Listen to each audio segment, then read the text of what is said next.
My name is Stephanie Allen. I was born and raised in a quiet suburb in Oregon. From the outside, my family looked like the picture of middle-class American life. A house with a lavender-filled front yard, a neat white picket fence, and cozy family dinners under warm lighting. But inside, things were far from as pleasant as they appeared. I was the firstborn of my parents, Mark and Linda Allen, both firm believers in modern parenting methods. My father, a software engineer with a passion for math, always dreamed of having a brilliant, exceptional child. My mother, she once told her friends she had read over 40 books on child psychology before I was born.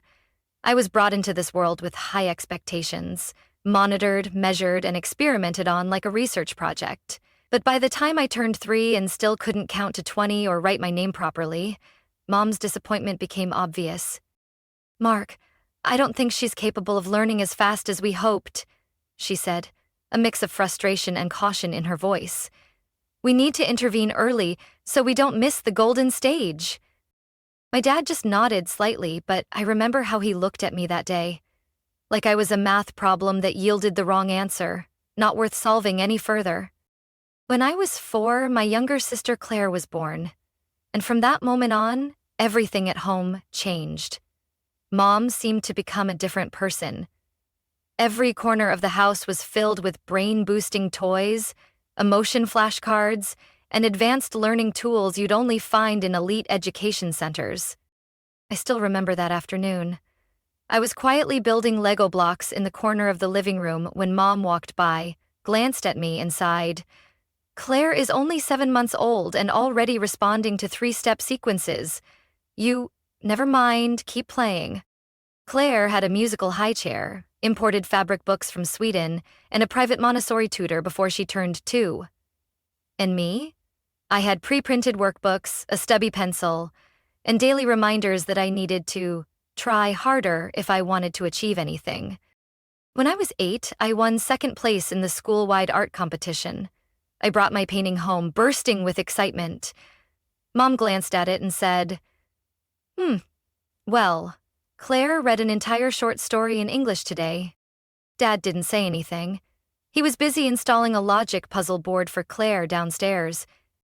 I learned not to expect anything. No praise, no rewards, no proud glances.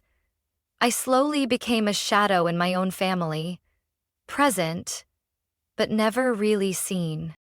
The breaking point came in the fall of the year I turned 12. I had always had my own room.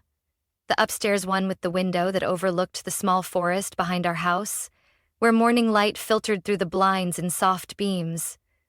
I loved that room. It was the only place where I felt like myself. One evening, just after I finished my homework and was hanging up a new drawing on the wall, Claire barged in. "Mom says I'm moving up here. This room's bigger, and I need space for my new study corner." I looked at her, thinking it was a joke. "No," I said firmly. "This is my room." Claire shrugged and walked out. Less than 24 hours later, when I got home from school, everything had changed. My things had been moved into the smaller room next to the laundry room. The old room now had Claire's name on it, packed with new learning equipment and a pristine white study desk. I walked into the new room. Tiny, cramped, and cold. The bed touched the wall. The desk was too small for both my books and a lamp. I stood there, fists clenched, choking back tears. "Mom," I called. "Why would you do this? That was my room. I've had it since I was little." She didn't even turn around. "You're older now. You should learn to give way. Claire needs it more. Don't make a scene, Stephanie." I didn't answer. I walked back in, shut the door, and sat on the edge of the bed.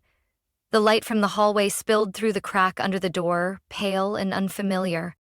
For the first time, I felt it clearly. In that house, I was the afterthought, despite being the firstborn. By the time I reached senior year of high school, life in the Allen household still revolved around Claire. She was now a top student at a prestigious private high school, chauffeured in a brand new SUV with a private tutor visiting twice a week. And me? I still attended public school, walked to class every morning, and handled everything on my own, from academics to extracurriculars. I never complained. I was used to being behind the spotlight. But I wasn't prepared for the moment when every last illusion of fairness was shattered, right at the dinner table. That night, my grandparents, Arthur and Helen, came to visit. They were the only ones in the family who ever made me feel seen, heard. We were eating Mom's lasagna, and Claire was going on and on about her summer program plans at Stanford. "That's wonderful," Grandma Helen smiled, then turned to me. "And what about you, Stephanie? Have you thought about college yet?" I looked up, for the first time feeling hopeful that I might get to share something of my own. "I applied to the University of Oregon and UC Davis. I just got accepted into Oregon's business program. Partial scholarship. If I get more financial aid, then—" I didn't even finish before Mom set down her fork and knife. The sound echoed sharply. "Stephanie," she said, her voice tight, "your father and I have talked. We can't provide more help with your tuition this year." I blinked. "What?" Dad jumped in as if rehearsed. "We need to prioritize Claire. She's been invited to an Ivy League prep program. It's a rare opportunity." My heart sank. "So, all the college savings you said were for both of us are going to Claire?" Mom sighed like she was stating the obvious. "Claire has real potential. You, Stephanie, might want to consider starting at community college and transferring, or taking time to work isn't a bad option either." "Not a bad option?" It took me a moment to realize they were completely cutting me off. The room went silent. No one spoke, except for the quiet clink of Grandma Helen's spoon against her plate. "Linda," she said, her voice low but firm. "Both girls are my granddaughters. I can't sit here and watch one be cast aside." Mom pursed her lips. "Mom, this isn't—" "Yes, it is," Grandpa Arthur interrupted. "It absolutely is our business." That night, as I was clearing dishes in the kitchen, Grandma Helen came over, gently placing a hand on my shoulder. "You don't have to carry this burden anymore," she said. "We'll pay for your college tuition. All of it. No loans needed." I turned, eyes red. "But that's too much money." "It's not too much when it's an investment in someone who tries," she smiled gently. "You don't need favoritism to shine, Stephanie. You've already done it on your own." That fall, I moved into the dorms at the University of Oregon. The day I left home, Mom gave me a half-hearted hug at the door and said, "Be frugal, and don't expect anything from us." Claire didn't even look up from her phone. I stepped out of that house, dragging my suitcase across the front yard path, feeling like I had just opened a new door. One without condescending stares or bitter comparison. College was a different world. There, I wasn't the average kid, no longer the shadow behind a self-proclaimed genius. I was Stephanie Allen, a business student with a sharp mind and an unbreakable spirit. Professors praised my strategic thinking. Friends came to me for help with assignments, and every weekend night I called my grandparents to tell them about every small step forward I made. My parents didn't call. They didn't check in either. And strangely, I wasn't upset. I didn't need it anymore. I had stopped seeking validation from a place where it was never freely given. What I had now was real value, one that came from within. I entered my senior year of college with a sense of certainty I had never dared to imagine. Thanks to late-night study sessions in the library, part-time shifts at a small downtown cafe where I learned how customers really think, and hours spent devouring every investment model I could find online, I started to get noticed. One of my finance professors, Dr. Elgin, referred me to a competitive summer internship at a well-known investment firm in Seattle, Bradley and Lane Capital. I still remember the first interview. Glass conference room, gleaming oak table, and 3 managers sitting across from me, each holding my resume. "Allen," one of them asked, "what do you think is the most important factor when creating an investment strategy?" I replied, "Understanding, not just the data, but the psychology behind it." They glanced at each other and nodded. I got the offer. And from that summer on, everything changed. After graduating with honors and having a research project published in a financial journal, I was offered a full-time role at Bradley and Lane as a junior investment analyst. I worked tirelessly, learning everything from risk reports, shareholder presentations, to how to read between the lines in volatile market charts. 3 years later, during a routine review of a high-net-worth client portfolio, I discovered something troubling. A group of tech stocks our firm had heavily invested in showed signs of artificial growth. The internal indicators looked unusually strong compared to the overall market. Most analysts saw it as breakout potential, but I didn't. I spent 2 sleepless nights combing through every number, tracing back appendix reports, and finally uncovered the truth. Those companies were inflating revenue through internal transactions, essentially buying their own products to fabricate sales. If we didn't pull out in time, we'd lose at least $32 million, 0 cents, in client funds. I couldn't stay silent. That Monday morning, I walked into the executive boardroom with a 42-page analysis and a risk simulation model. No one interrupted. When I finished, the CFO sat in stunned silence before turning to the CEO and saying, "She just saved the company." Within 3 days, the entire portfolio was restructured according to my proposal.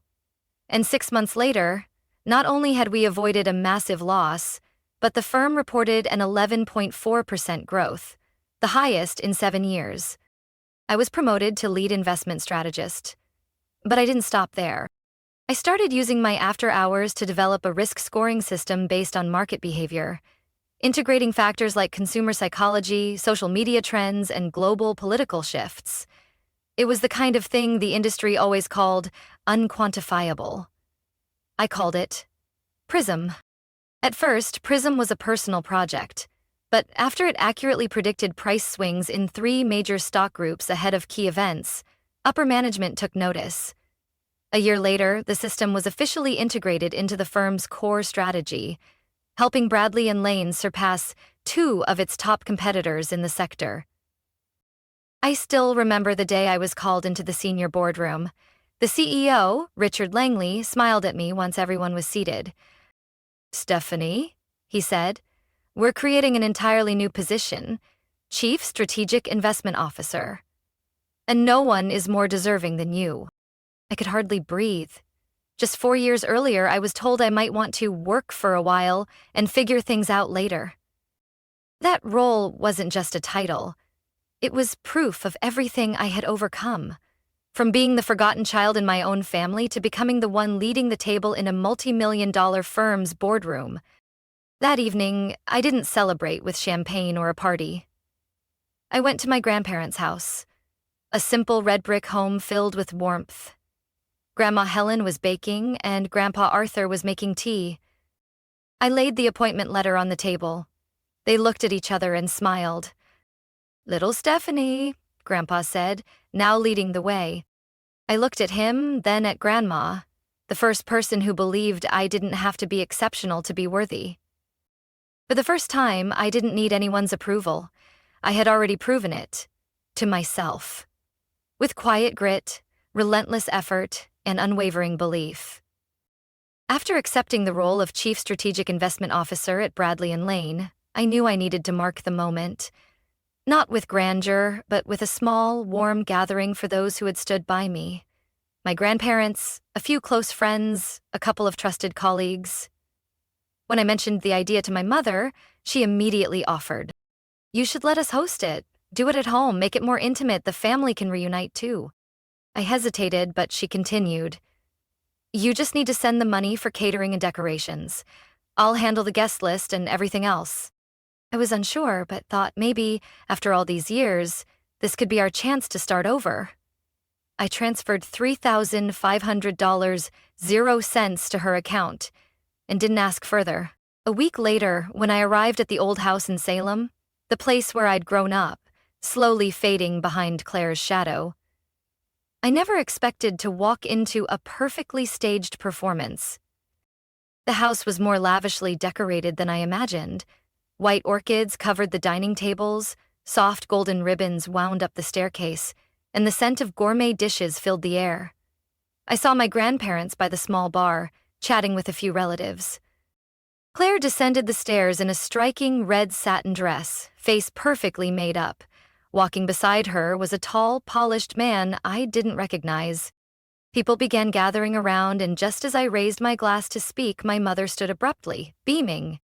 "Dear family," she announced, "we're here today not just to reconnect, but to celebrate something truly special.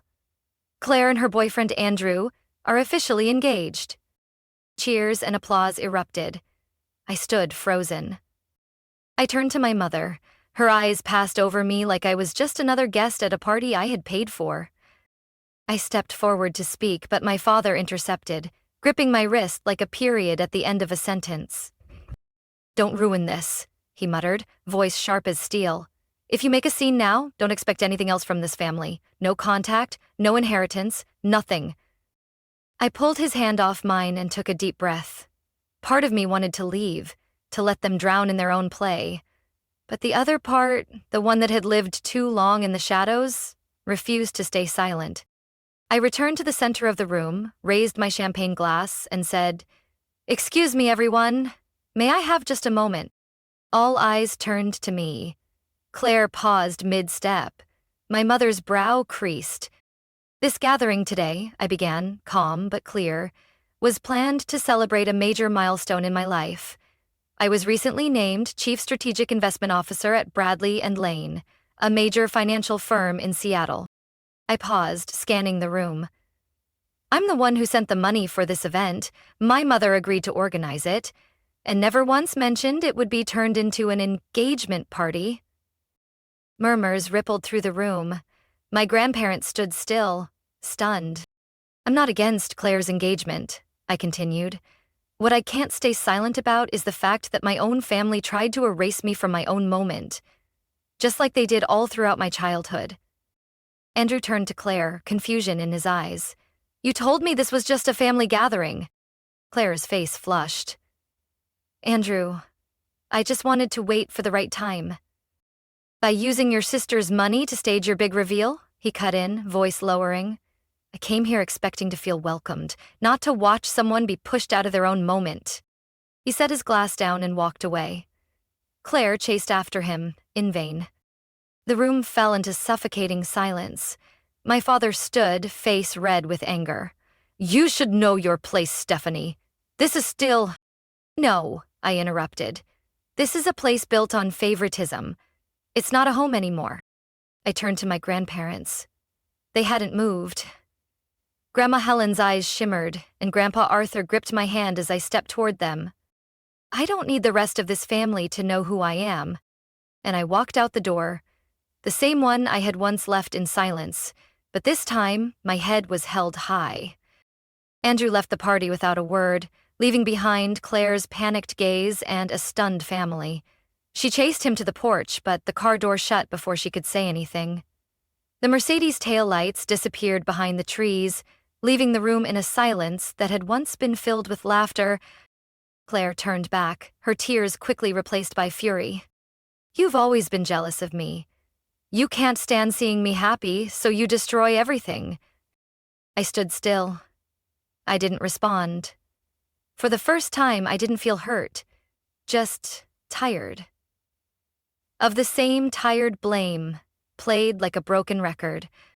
"Claire," Grandma Helen said, voice calm but sharp, "you made your choices. Don't dump the consequences on your sister." My mother rushed forward, face pale with rage and embarrassment.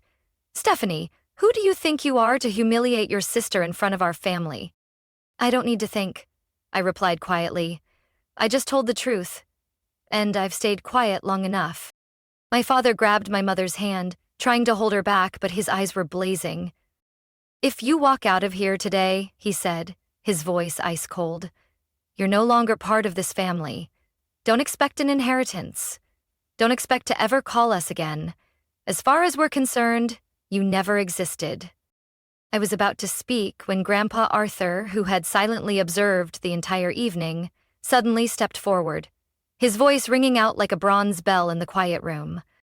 "David, if you're going to cut Stephanie out of this family, then it's time we clarify a few things."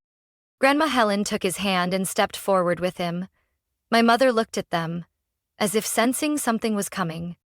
"We updated our will 3 months ago," she said calmly. "The entire estate, the house, the savings, the investment shares, it's all going to Stephanie." My mother let out a shocked gasp. "What?" "We've seen enough," Grandpa Arthur said. "Enough to know who lives by their values and who lives off of being coddled." "Claire is my biological daughter," my mother nearly screamed. "Why her?" "Because she's the only one in this family who never demanded anything, never complained, and never stepped on others to lift herself up," Grandma Helen replied, her voice trembling slightly but her eyes steady. "We don't reward favoritism or deceit." Claire burst into tears, her pride unraveling. She ran up the stairs, her red dress flaring like a bleeding stroke on a collapsing painting. My mother stood in the middle of the room, lips trembling. My father turned away, silent. I clutched my purse, looking at my grandparents, heart swelling. I never asked for this. I don't need the inheritance." "We know," Grandpa Arthur said, smiling. "And that's exactly why you deserve it more than anyone." I looked around the house, once a wound, now a stage for truth to come to light. One by one, the relatives rose from their seats, avoiding my gaze as if they had just awakened from a misguided dream. No one stopped me as I turned to leave. I stepped outside, the spring night breeze brushing my cheek, carrying the familiar scent of apple blossoms from the backyard. I heard the door shut behind me. This time, it wasn't a door slamming shut. It was a final chapter, closing on years of endurance. On the drive back to my grandparents' home, Grandma Helen reached over and gently took my hand. "You don't have to fight to prove yourself anymore, Stephanie," she said. "Now you get to just be." I looked at her, eyes stinging. I had never felt so at peace. Not because of the money, not because of recognition, but because, for the first time, I had chosen myself over chasing approval from people who never truly wanted to see me. 3 years have passed since that night, the night I walked out of my parents' house for the last time, carrying the truth, the pain, and the strength I never knew I had. I never looked back, and never felt the need to. During those 3 years, I poured my heart into my work at Bradley and Lane. Every early morning before sunrise, every quiet night on the 19th floor. There I was, refining strategy, tweaking the Prism algorithm, listening to the market, and leading my team through moments that once felt impossible. When the current CEO, Richard Langley, announced his retirement, no one expected him to choose me as his successor. But to me, it wasn't luck. It was the result of every effort, every sleepless night, and every hard decision I had ever made. On the day I was officially appointed CEO of Bradley and Lane Capital, I was 30 years old, the youngest female CEO in the firm's 60-plus-year history. The announcement took place in the main hall, camera lights flashing, every seat filled with shareholders. I stood on that stage, not to impress, but to represent a new generation, one that doesn't have to be born into glory to create its own. After the speech, I took out my phone and called my grandparents. "I did it," I whispered, voice thick with emotion. Grandpa Arthur laughed on the other end, and Grandma Helen repeated the words I'll never forget. "You've always been worthy, Stephanie, from day one." Meanwhile, 40 miles away, in the town of Salem where I grew up, things hadn't changed much. Claire was now 27. She no longer wore the engagement ring, nor held a steady job. After Andrew walked away that night, her life spiraled through one failed attempt after another. She dropped a fashion course, saying it was too much pressure, tried being a content creator but quit because no one gets my style, and eventually moved back in with our parents. Into the same room she once took from me. I haven't spoken to my parents since that night. Sometimes my grandparents mention that they've asked about me through mutual friends, but I don't care anymore. I've learned that not every relationship is meant to be kept, especially when it's built on denial and selfishness. Every Sunday afternoon, I visit my grandparents for dinner. We toast bread, flip through old photo albums I once thought were buried forever. Grandma Helen still tells little stories from my childhood, and Grandpa Arthur pretends not to remember them, just so I have to retell every detail. One time, I asked them if they ever regretted leaving everything to me. "We didn't leave it because of what it was worth," Grandma said. "We left it to the one who understood the value of choice, the one who chose integrity over convenience, silence when it mattered, and voice when it counted." I smiled, because I knew that was the greatest inheritance they gave me. Not assets, but faith. One spring afternoon, as I was leaving the office after a global strategy meeting, I saw someone waiting in the main lobby. I squinted, then realized it was Claire. She looked thinner, her gaze uncertain, but still wore her signature look. Designer coat and polished heels. "I'm not here to apologize," Claire said immediately, like a shield. I just want to know how you're doing so well, without anyone lifting you up." I looked at her, not angry, not pitying, because I once had nothing, Claire, and that's when I learned to stand on my own. "That's something you've never had to do." Claire stared at me for a long moment. She said nothing, then turned and walked away. I don't know if she'll ever change, but I do know I'll never go back to being the sister who always yielded, always endured, always stayed silent to keep the peace. I walked back to my office, where my team was waiting to build something new together. And I knew then, no matter where the path starts, as long as you don't abandon yourself, the destination will always be worth it. My story isn't just about overcoming favoritism in a family. It's a testament to the power of perseverance and inner worth. I was once overlooked, pushed aside in my own celebration, but I chose to rise. Not out of spite, but out of truth and dignity. Today, I no longer seek validation from those who once denied me, because I've found my place among those who truly believe in me, and more importantly, I've learned to believe in myself. What do you think about Stephanie's decision? Was she too harsh, or was it exactly what she deserved after everything she endured? Share your thoughts below, and don't forget to follow the channel for more powerful family stories to come.